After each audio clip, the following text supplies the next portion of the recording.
Bismillah. Assalamualaikum warahmatullahi wabarakatuh. Selamat pagi. Suara saya terdengar? Waalaikumsalam Waalaikumsalam. warahmatullahi wabarakatuh. Selamat pagi. Selamat pagi Pak, dengar Pak. Dengar Pak. Ya, alhamdulillah ya. Pada hari ini kita dapat berjumpa lagi ya untuk mengikuti.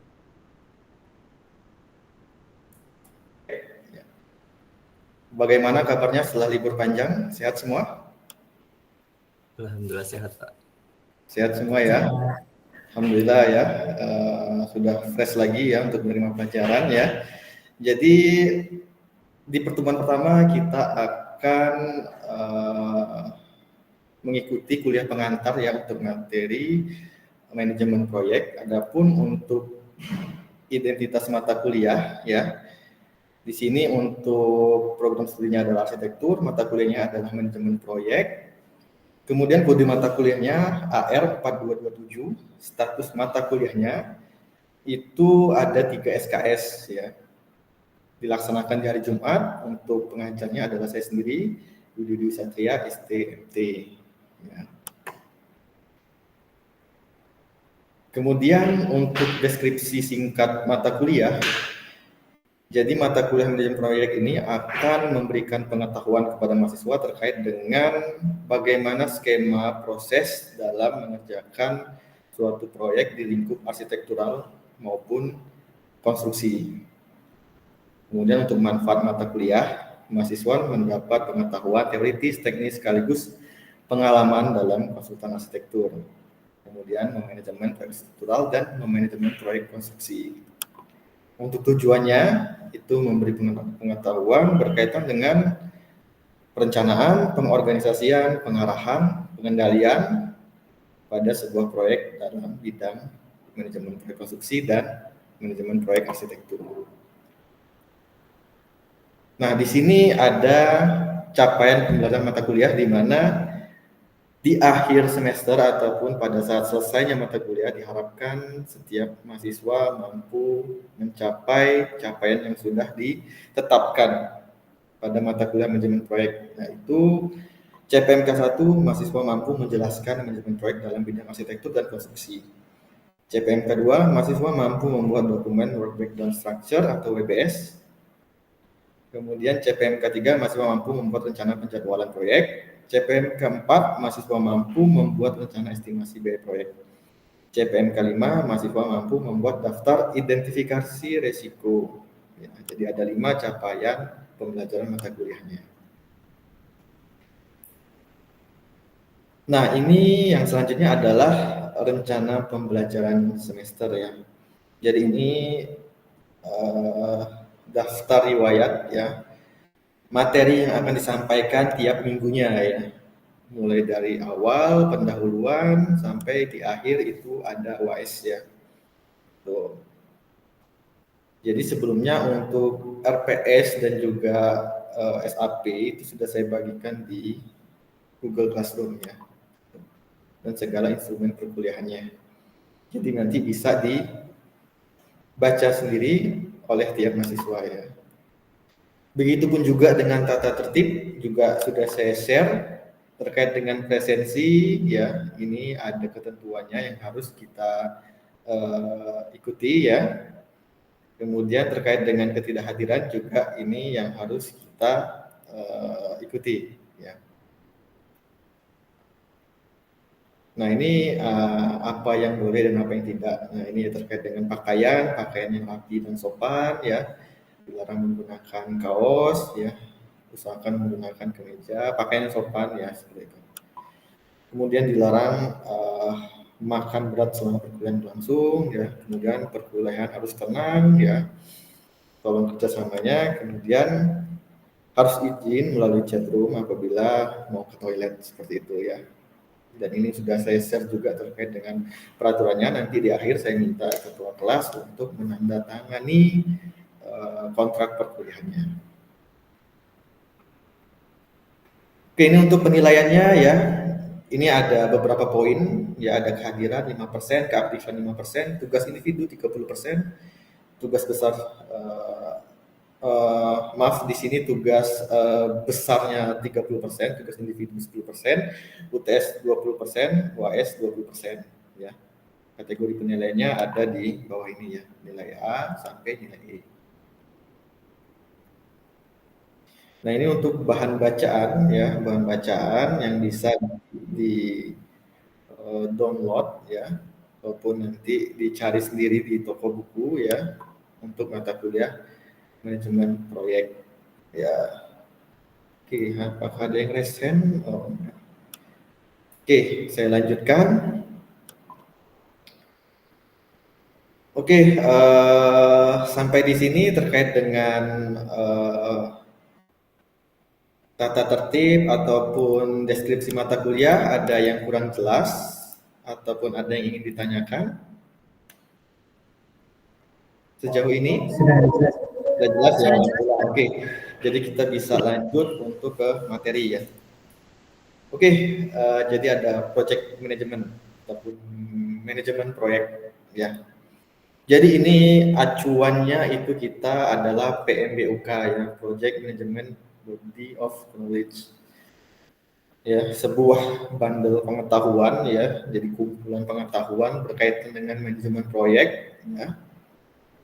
Yang mana ini dibutuhkan oleh seorang project manager agar dia dapat menghandle sebuah project dengan baik ya. Jadi project manager ini adalah leadernya di dalam sebuah proyek. Jadi dialah yang akan mengkoordinir seluruh anggotanya ya agar proyeknya dapat tercapai dengan baik. Kemudian PMBUK ini dibuat oleh PMI ya, Project Management Institute di USA, Amerika Serikat. Ya. Nah, sebelum ke lanjut lebih jauh ya, saya ada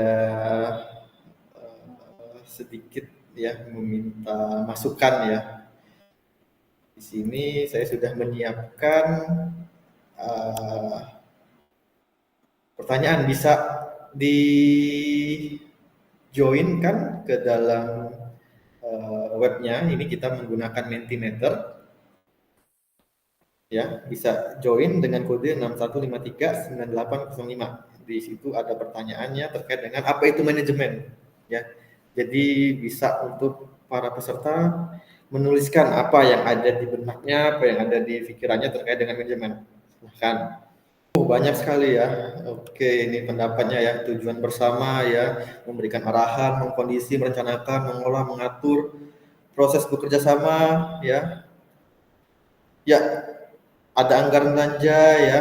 Oke, intinya jawabannya bagus-bagus semua ya. Jadi ini sudah mengarah ke arti manajemen ya. Tuh, kita lanjutkan terkait dengan manajemen.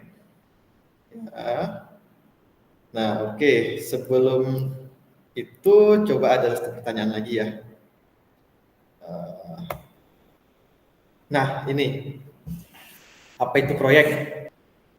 Oke, sepertinya pengetahuannya sudah cukup banyak ya mahasiswa sekalian ya, karena rata-rata ini sudah mengikuti kerja praktek, jadi tahulah bagaimana proyek itu dilaksanakan ya, seperti itu. Oke, kita lanjut. Nah, ini proyek ya. Ini proyek secara umum, rangkaian usaha dalam jangka waktu tertentu yang bertujuan untuk menghasilkan suatu produk, jasa, atau hasil yang unik. Ya. Jadi ada hasil yang nanti dibuat di situ ya dengan waktu tertentu. Sifatnya sementara, memiliki tanggal start dan finish ya. Jadi dia nggak selamanya. Jadi ada waktu yang dibatasi, itulah proyek. Ya.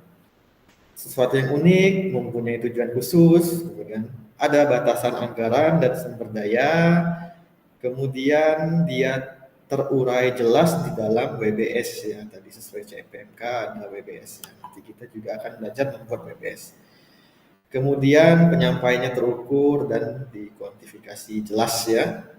Kemudian dapat direncanakan, dilaksanakan, dan dikendalikan.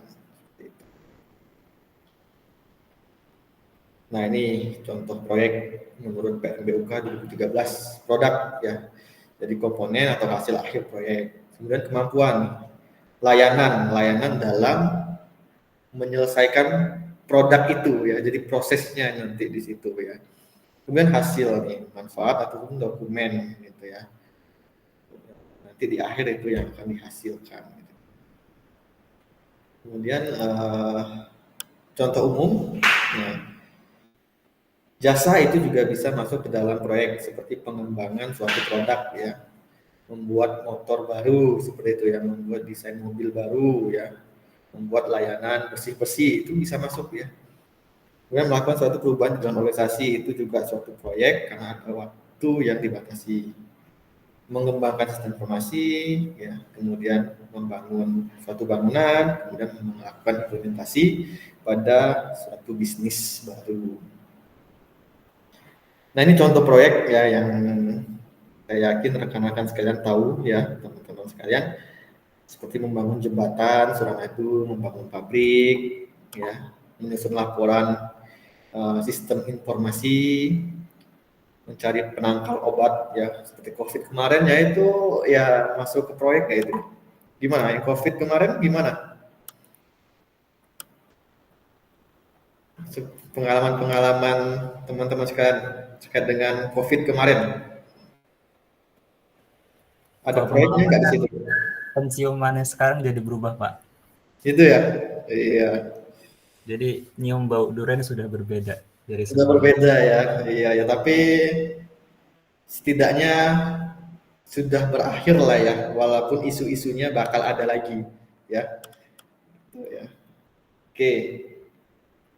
Membuat prototipe hemat energi, kemudian membuat suatu produk baru atau jasa. Ya. Ini contoh proyeknya ya, ada pengadaan barang, proyek wedding ya, proyek bansos nih proyek juga ya. Walaupun di sisi lain nih kemarin banyak ini ya viral-viral lah terkait bansos nih, pokoknya hangat kemarin dibicarakan gitu kan. Kemudian pengadaan jasa, proyek desain arsitektur. Nah inilah di lingkup kita ya sebagai seorang arsitek, calon-calon arsitek ya. Proyek desain arsitektur. Nanti ada proyeknya sendiri di situ ya di bidang konsultan arsitektur. Nah ini tadi manajemen tadi sudah banyak yang disebutkan, mengkoordinir, mengatur, setidaknya itu sudah mewakili apa yang dimaksud dengan manajemen ya. Ini proses merencanakan, mengorganisasi, mengarahkan, mengendalikan kegiatan untuk mencapai tujuan organisasi secara efektif dan efisien dengan menggunakan sumber daya organisasi. Ya, seperti itu. Kemudian kegiatan manajemen, nah ini ada input dan output. Ya, inputnya ini berupa sumber daya yang digunakan untuk menghasilkan output. Itu. Nah, di sini sumber daya bisa pekerja, material, biaya, seperti itu. Outputnya ini adalah hasil yang ingin dicapai, seperti itu ya. Misalnya produk mobil, produk bangunan, seperti itu. Ini contoh di beberapa lingkup ya, ada organisasi, inputnya ini sumber daya, uang, fisik, informasi. Kalau di universitas ini ada staf karyawan, ada bantuan donasi, SPP, UKT ya sekarang ya namanya ya. Kemudian ada kertas, mobil untuk keperluan, kemudian ada data penelitian. Kalau di perusahaan ada karyawan, profit, bahan baku, kemudian ada hasilnya ya, data penjualan dan sebagainya.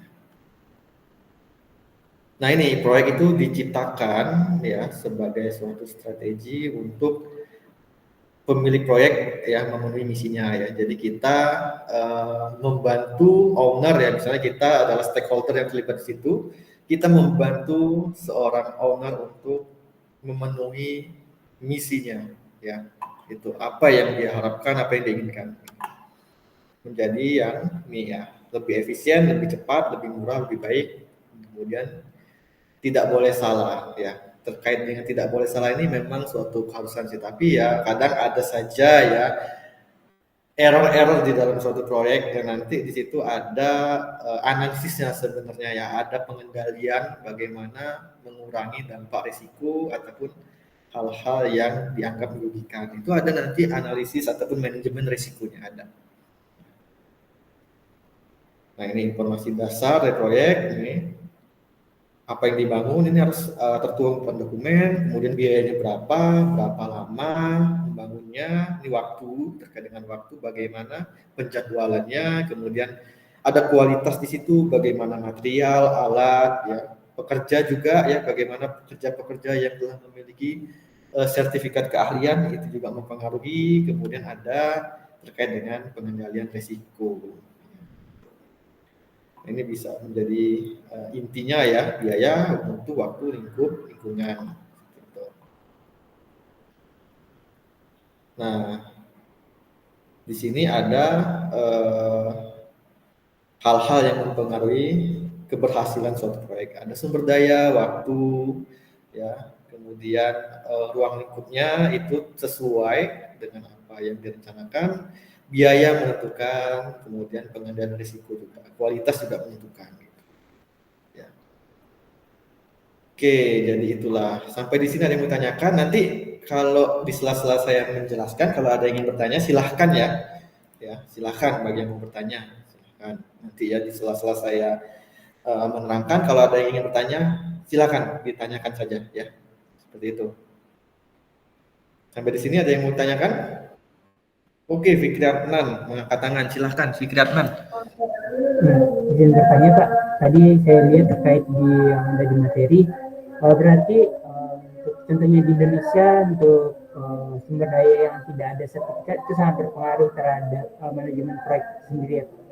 Ya, benar sekali ya, sangat berpengaruh ya. Sertifikat kompetensi itu sangat menentukan keberhasilan proyek karena dengan sumber daya yang sudah disertifikasi itu berarti mereka sudah memiliki kompetensi yang sudah ada di standar yang ditentukan. Nah itu Fikri. Jadi seperti contoh di IKN, nah itu sudah yang sertifikat semua tuh, yang sudah bersertifikasi ya. Info terakhir tuh yang memiliki sertifikat BIM itu cepat sekali tuh di IKN. Ya, lagi pembangunan tuh ya. Silakan Vicky kalau mau ke IKN ya, Ya Pak. diurus sertifikatnya ya. Baik Pak. Terima kasih Pak. Oke, lanjut. Nah, ini manajemen proyek secara keseluruhan ya. Jadi dari manajemen terkait dengan bagaimana mengkondisikan, mengatur, mengkoordinir pertemukan dengan proyek di mana adalah suatu upaya proses yang memiliki waktu yang terbatas, kemudian memiliki hasil yang ingin dicapai ya. Gitu. Jadi dirangkum seperti ini ya. Penerapan pengetahuan, keterampilan, sarana dan teknik pada kegiatan proyek agar dapat memenuhi kebutuhan stakeholder dan harapan dari sebuah proyek seperti itu. Nah ini ya circle-nya ya, yang bisa kita ingat ya terkait dengan siklus dari manajemen proyek. Ini berkutat di antara ini saja sebenarnya. Bagaimana tahapan initiating ya, inisiasi ini ya, ide ya, bagaimana seorang owner itu memiliki gagasan ide ya dalam menciptakan suatu proyek. Kemudian ada planning, perencanaannya, executing, bagaimana membuatnya ya, melakukan tindakan pekerjaan fisiknya ya, pelaksanaan, kemudian monitoring and controlling, pengawasan dan pengendalian, kemudian ada closing ya, serah terima biasanya di dalam suatu proyek itu ya. Gitu. Nah ini tujuan dalam penerapan manajemen proyek sesuai dengan PPOK ya, ini ya. Ini memastikan proyek-proyek yang dikembangkan ini dilakukan secara disiplin, dikelola dengan baik, konsisten terkait dengan kualitas produknya ya. Hasil akhir proyek selesai sesuai jadwal serta sesuai anggaran.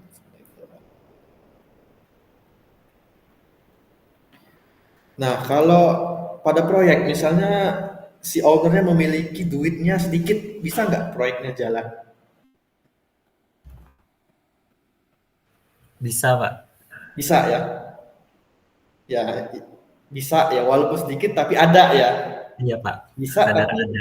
kembali lagi pasti menyesuaikan ya dengan jumlah uangnya kan.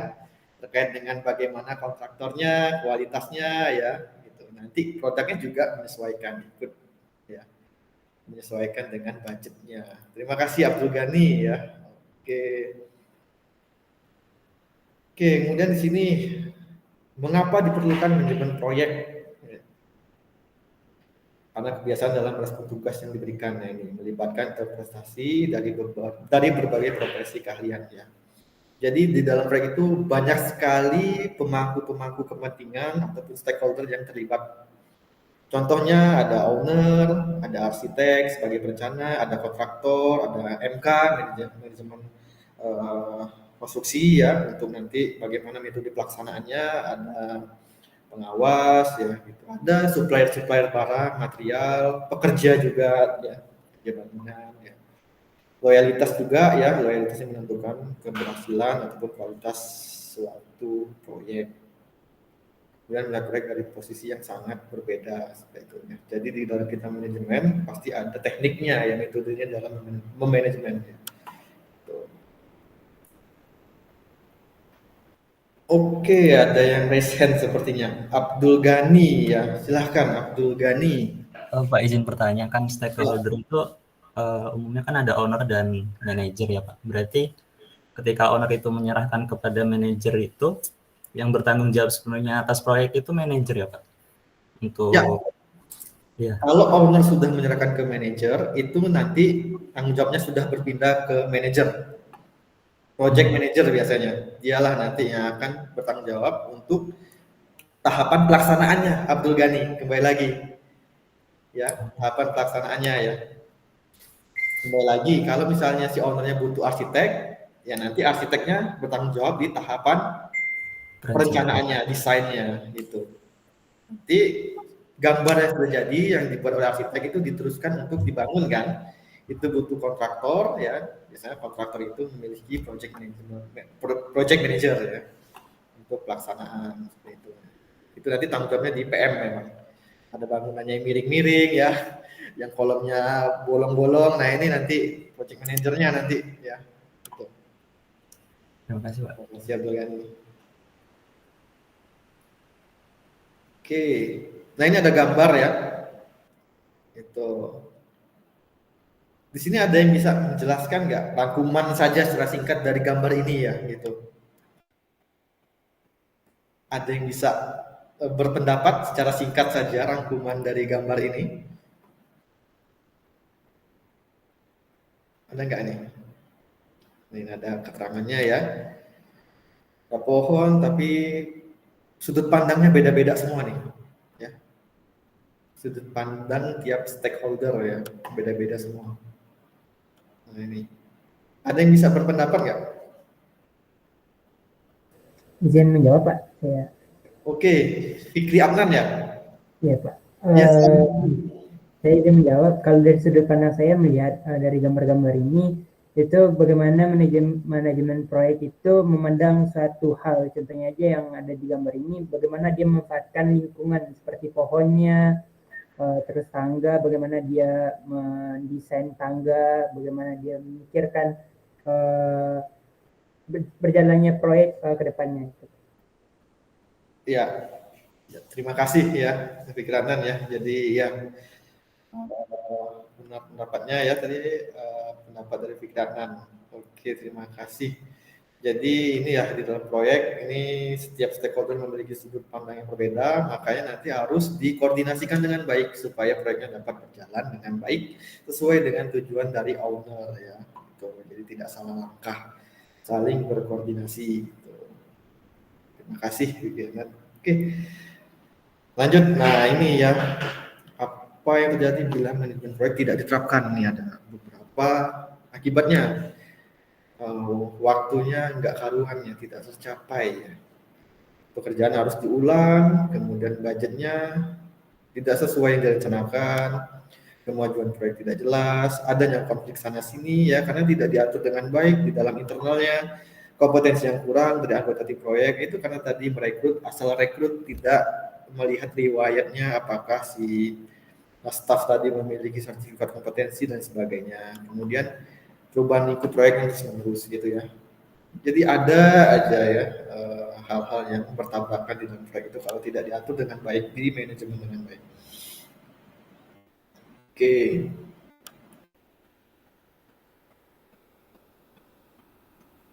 Oke, nah ini nanti bahasan yang akan selanjutnya kita pelajari ya di pertemuan berikutnya ya. Ada lingkup dalam pengetahuan manajemen proyek ya. Jadi ada 10 lingkup ya. 10 lingkup pengetahuan di bidang manajemen proyek. Jadi yang 1 sampai 10 ya ini ada project integration management, project scope management, project time management, project cost management, project quality management, project human resource management, project communication management, project risk management, project procurement management, dan project stakeholders management. Ini nanti akan kita pelajari semua ya, gitu ya. Kemudian kalau dilanjutkan, ini sudah masuk ke tahapan konstruksi, manajemen konstruksi bidang MK ya. Ini nanti internal pada saat tahapan konstruksi ini ada lagi ya. Ada K3 dan sebagainya ya. Tapi kita cukup 10 saja nanti bahasanya yang akan kita pelajari di minggu-minggu selanjutnya. Oke. Nah, sebelum kita tutup, saya memiliki kuis ya. Silahkan kembali lagi ke Mentimeter ya. Nah, coba sini ya. Ada pertanyaan yang baik ya, yang memang ulet laten itu nanti mempengaruhi keberhasilan proyek. Kualitas bangunannya juga tercapai. Oke, terima kasih ya, banyak yang jawab iya ya. Oke, satu yang jawab tidak. Oke, berarti sudah tersampaikan ya, sudah diserap. Oke, lanjut. Nah, apakah setiap proyek harus untung? Ya. Oke, terima kasih ya atas jawaban-jawabannya ya, sudah banyak yang benar semua ya. Terima kasih ya. Jadi ini adalah slide terakhir ya. Selanjutnya terima kasih. Ini adalah slide yang paling ditunggu-tunggu oleh semua mahasiswa, sama teman-teman semua ya. Oke. Jadi sudah berakhir untuk kuliah perdana kita ya. Tapi nanti ya tolong dibaca lagi terkait dengan PMBOK-nya ya, bagaimana standar-standar manajemen proyek. Nah, dan juga sebelum saya tutup, saya mau menampilkan bagaimana contoh tugas akhir yang nanti akan kita hasilkan. Ya. Dan ini ada tugasnya, tugas besarnya. Jadi kita akan menyusun suatu dokumen manajemen proyek. Ini contoh simulasi lah dalam tahap dalam contoh yang lingkup kecilnya ya. Nanti ini ada cover. Oke.